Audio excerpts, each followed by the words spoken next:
Hello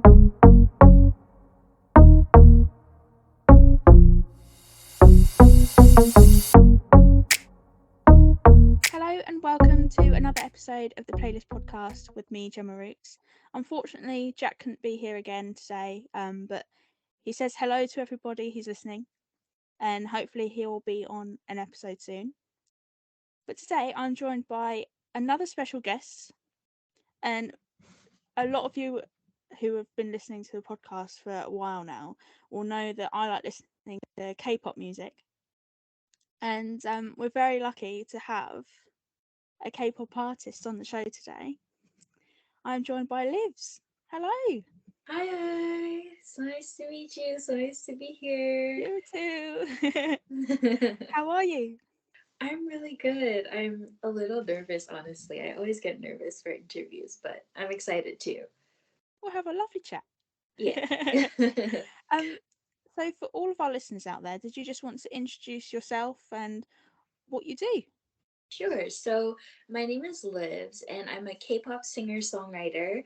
I have had about 12 plus years of experience with the K-pop industry. So that goes from making dance covers, being part of vocal teams, to actually being a trainee in South Korea. And after that experience, I decided that I wanted to make music independently. So that is what I'm doing. I write my own music in Korean and in English. And yeah, I'm just here living life, loving So it. wow, that's Yeah, amazing.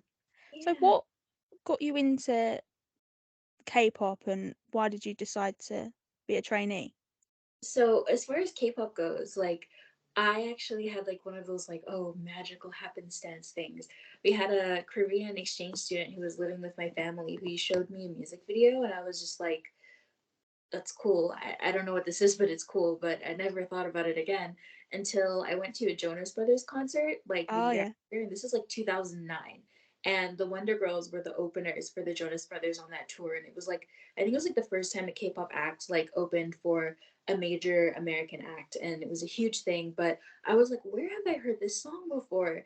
And I realized it was the one that like the exchange student had shown me. So that night I just went home with my cousin and we were just like going down the YouTube recommended rabbit hole of K-pop videos. And yeah, I really just was inspired by the fact that K-pop idols basically do everything. Mm.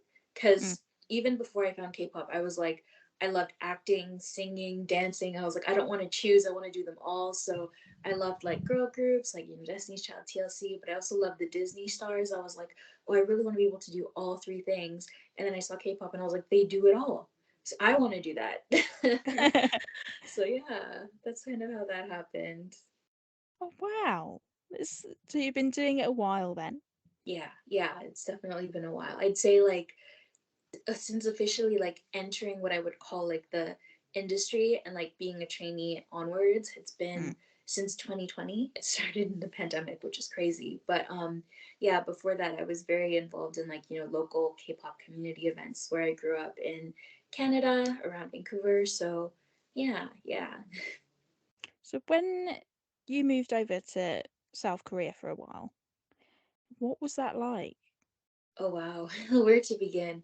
Um, First of all, it was like for the first 2 weeks, I didn't even realize that I was like in Korea because we were in quarantine and we weren't allowed to leave our hotel rooms. So it's not Oh even like no. you can't leave the hotel, like you can walk around them and everything. You couldn't leave your hotel room. So I was just like, I'm just in this oddly luxurious hotel room by myself for 2 weeks. But then when I finally got out, I was like, wow, this is insane. A lot of the areas of Korea that I saw when I first got there were like really similar to where I grew up, like around Vancouver. I was like, this doesn't feel that different. But when it really hit me is when I looked around and I realized like if I needed to talk to anybody right now, I would have to speak in Korean. Yeah. That's when I was like, oh wow, that's crazy. So that experience was just like it was amazing because I was experiencing a whole new culture, but there were so many aspects of it that just made me feel at home. I Hmm. think there's a lot of overlap with like my own culture because I am like Zambian, South African, Zimbabwean, and I think there's a lot of overlap as far as just like community and taking care of one another. So for me, because I speak Korean, I was able to interact and kind of speak with people in, just the regular day to day way. And I found that like people just, they take care of you a lot. they see that you're, here on your own, you're young, you're a foreigner, they're like, here, let me give you an extra free thing, or like, here, this is the wrong brand of like paper towel, I'll switch it for you, like take a different one. Like I literally had like an old lady in the grocery store. She like stared at me and my housemate, and she was just watching us, and we were like, is she gonna say something? Like, what's going on? But she just walked over to our cart, took out the paper towel, and put it in a different one. She's like, this one's better. And then she just walked away. Oh, that's so nice. Yeah, so sweet of her. So just really, there was really this feeling of being looked after Mm. and looked out for. So I really enjoyed like living there as well. But the training itself was like really the part that kind of made me like, wow, like this is what I love to do. Like I've one thing when I was younger is I always wanted to spend my whole days just doing artsy things. I was like, I don't want to sit in school. I want to do artsy things. So I wished I was, dancing or singing or something. And I've studied performing arts like in college before. So Yeah. I did have like, that experience of like spending the whole day on your arts and like your own forms and stuff. But I'd never truly spent like all of my time for like an extended amount of time on developing myself. It was usually, on like group projects or, trying to complete a course. But this is the first time that I was like, I'm developing myself as an artist and growing as an artist and trying to become a better version of myself as an artist rather than to complete some Mm. prerequisites, I guess. And that was just really cool experience. It was so, so cool. But was it tough though? Because if being a trainee, it's kind of known that a lot of them have it really tough, and Hmm. there's certain things you got to stick by, and you're not allowed to do this, you're not allowed to do like Yeah. for you. Well, for me, I would say that like because I was a trainee at an academy, there's like two different types of trainees. So there's like just a regular trainee or a Yunsubsang, which is like you're under a label or a company.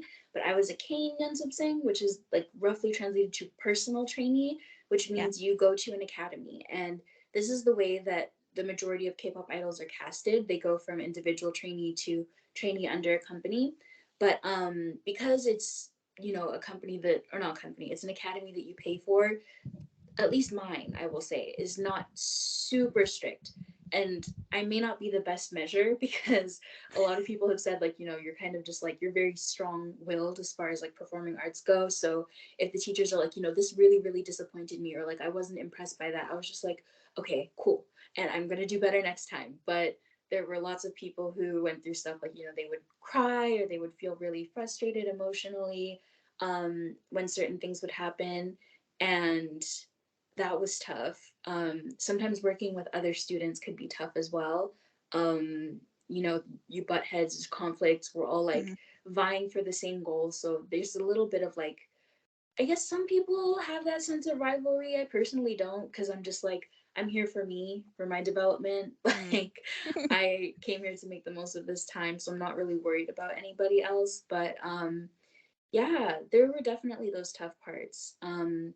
Some awkward parts, even just like being there and being thinking that I would be the only foreigner, but then there were a ton of us, Yeah. right?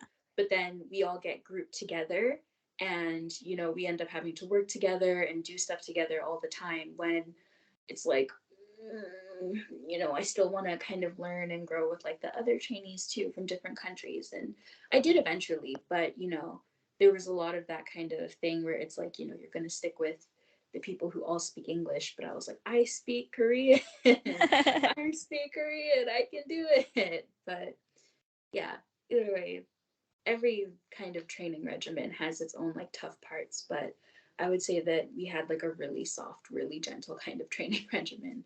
Yeah. Oh, that's really good. So back in February, Mhm. you released your debut single. I did. Congratulations. Thank you. Thank you. um, so it's called Venus. Mhm. So can you tell us a little bit about the song and how it came about? Yeah, so Venus is actually a song that I wrote the first time that I came back from Korea because I went 2 times. And I was kind of just processing some feelings about like, some of my friendships and, where I wanted to go in life. And it kind of just all channeled into that song. It was one of those ones you right at midnight. It's very poetic, you know, that kind of thing. But I had actually released it before under a different name. I had called it Your Space.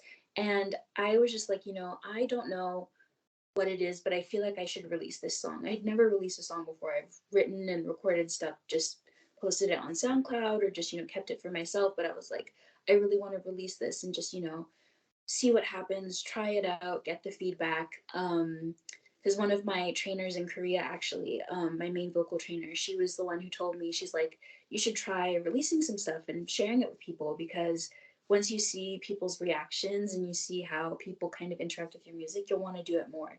So I was like, okay. So I took the leap, released it, but I wasn't really satisfied with the end product. And I'm a bit of a perfectionist, a lot of a perfectionist.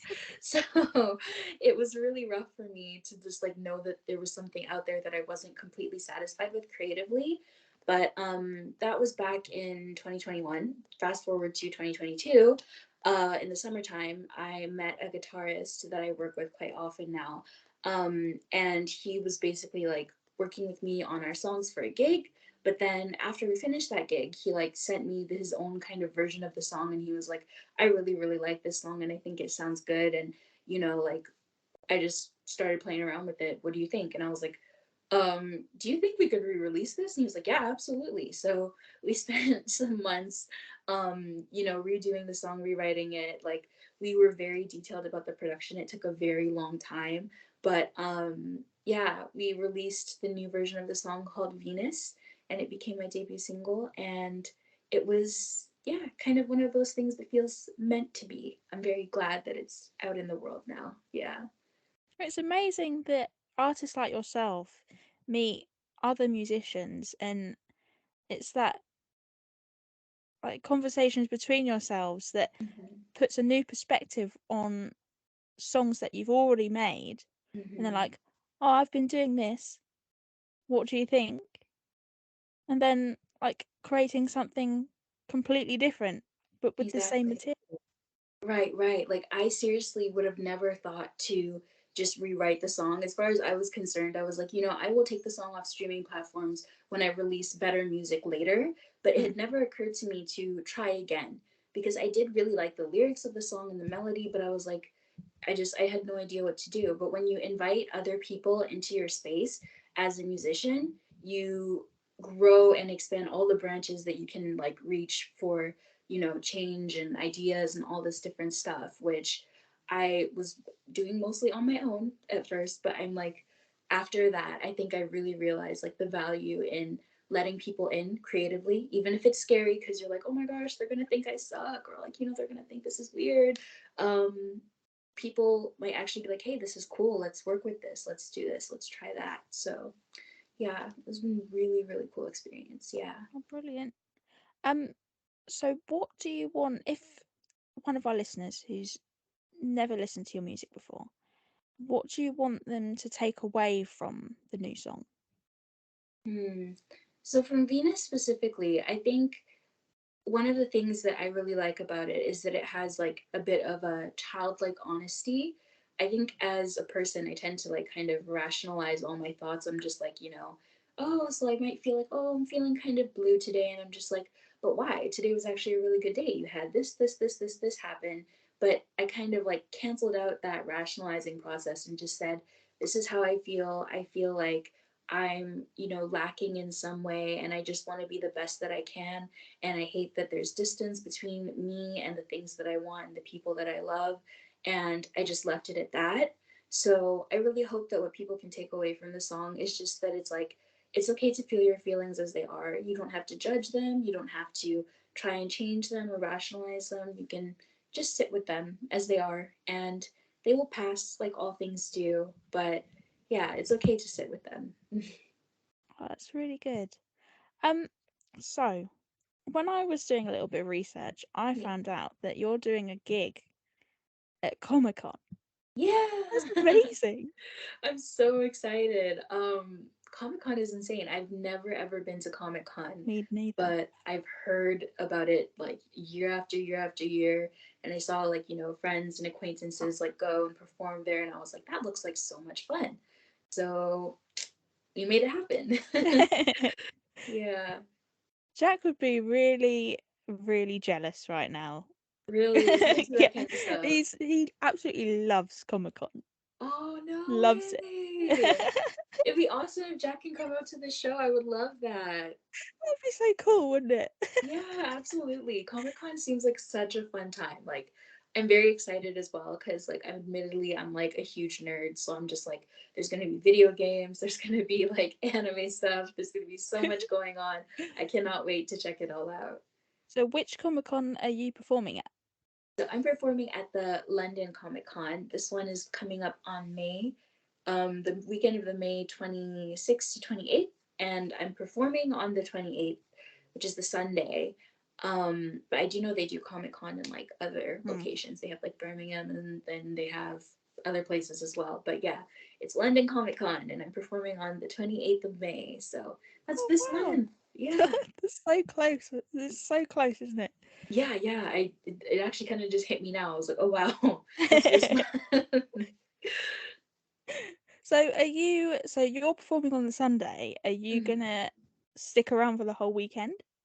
Unfortunately, not for the whole weekend, just because I know that I have other stuff that I have to do Hmm. on the weekend. If I could, I would, but I will be around on the Saturday, which will be exciting because I really want to check out, like, some of the vendors and the other performers and just see what the vibe is like because I've never been to like a Comic Con kind of event, I guess, like a Hmm. convention like that. So I would really, really love to see what the vibe is like. Oh wow. So is this your first like proper gig, or have you done gigs previously?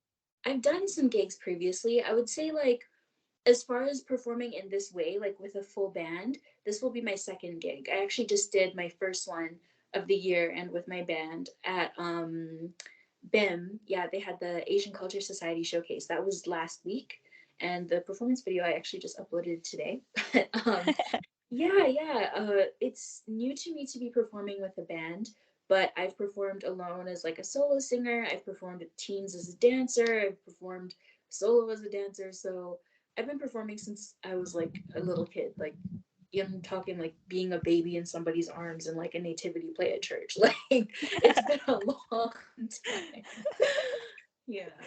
Oh wow. So where would if you could perform at any venue, anywhere, where would you like to perform next? Oh my gosh. So this is such a hard one for me because there's so many venues that mean a lot to me.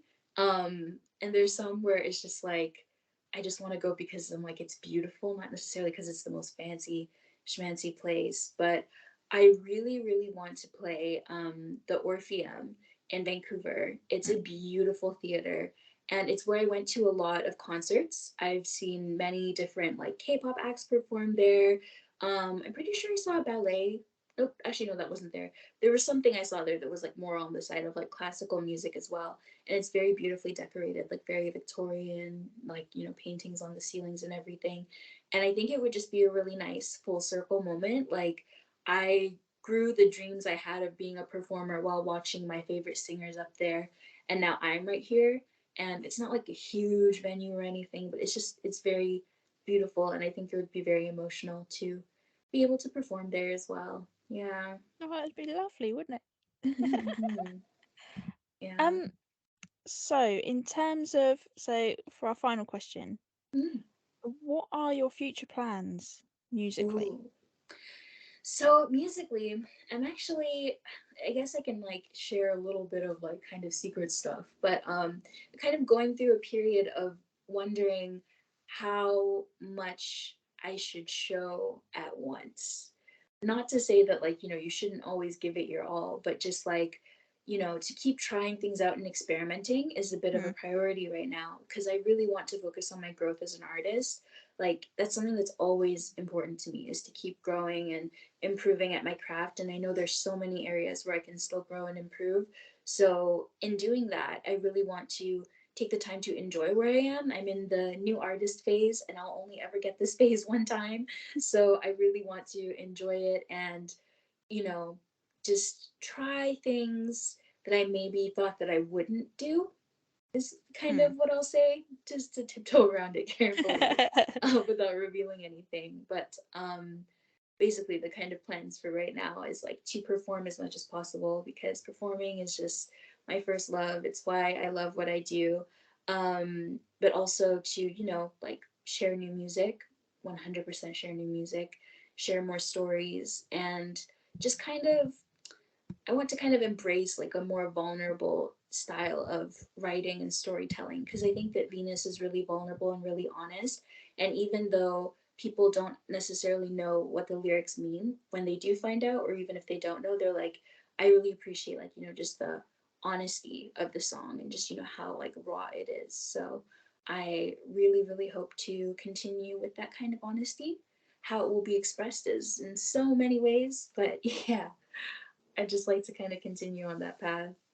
Oh, good luck for the future with Thank you. whatever you do musically, Thank you. and I'm sure it will all sound perfect. I hope so. And even if it doesn't, it's okay. Progress, progress. There's still improvement to be made, even if it's Exactly. perfect. Exactly.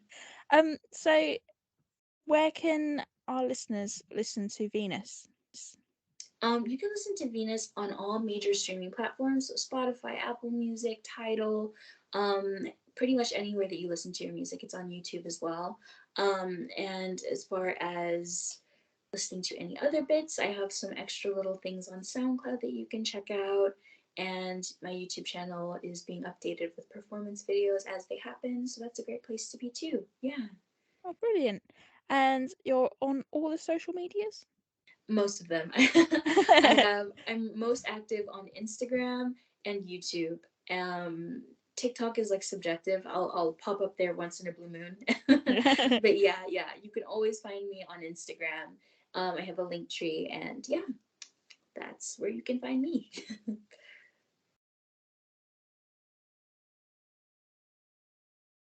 Oh, I think you're frozen.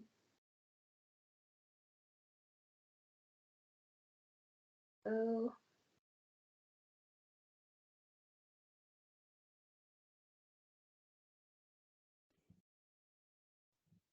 oh, you're back. Yeah, yeah, yeah. You froze for a second. I lost you. Your screen was black. Oh no! Oh, I see. So we were both frozen on each other's. I Yeah. see. I see. But oh well, never mind. We can edit around it. No worries. So, did we want to start the social media bit again? Sure, let's do that again. Yeah. So, as far as social media, I'm most active on Instagram, on YouTube as well. There will be a lot of performance videos uploaded on YouTube, so that's a good place to check for me. I'm on TikTok sometimes, once in a blue moon. And yeah, I have Twitter as well, if you feel like following and getting a random tweet every few days. But yeah, Instagram is the best place to find me always. I Yeah. update everything on there. And I also have a Discord. So if you are one of my fans, one of my MyVs, come join us on Discord.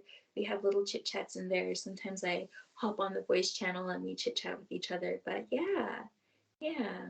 Oh, brilliant. It's nice to hear that you like to communicate with your fans on Discord. We don't I really get really that do. often on here. I really, really do. It's really fun. Live streams and Discord are probably like my favorite thing to do, because I don't know, my fans are really cool. They're super supportive and they just want to see me shine, and Hmm. I just really appreciate that. Oh, brilliant.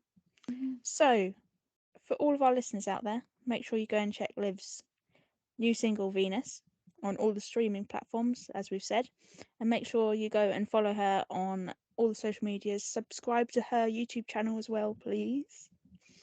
Um, and yes, and listeners out there, thank you for listening, and goodbye.